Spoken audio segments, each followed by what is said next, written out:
Jai Hind everyone. My today's lecture topic is New Education Policy.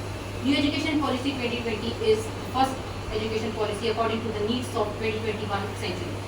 It is after replacing 1986. It is the first policy which is aiming at transforming India in education system. It is based on 5 pillars. These are accessibility, affordability, equity, availability, and quality. It seeks ratification of poor literacy and numerous automacy for the primary school children. Other one is to restructuring the curriculum and pedagogy. It focuses on the teacher training institutions to enhance them and increase their availability of that. Comes to the significance of it, so it is focused on the formative stages, which is started from 3 years. It also focuses on departure from sloth mentality and focuses on the multilingualism approach. And also another one is confluence of education with Skill India. Like India has recently initiated the initiative of Skill India program with this. Another one is integration with technology. Another one is reducing the gap between English and Hindi debate. Another one is to focus on another thing like multilingual approach and also the inclusive development of the children. It too has some limitations like knowledge and job mismatches still here. Another one is we still need some more resources for this. The government has taken some initiatives like the new assessment center has been established like Parag, Nistha for teacher training and principal training institution. PM E-Vidya has been started.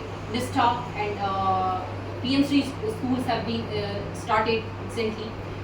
Government is estimated to increase the education budget, like making it 6%, but still we are lacking somewhere, like we are having 3% only in our education budget.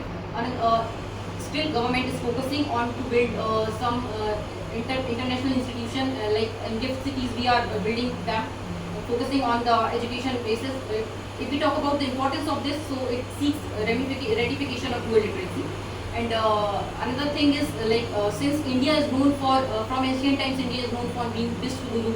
So like PM Modi has mentioned about it, we are by 2047 we will achieve this target by becoming Vishwaguru again with the concept of Sabka Saath Sabka Vikas in our education system as well, because the education is the thing which needs to be developed and more focus should be focused more, because it is the thing which make the world, the country a better place and which make the country to stand at the world level as well.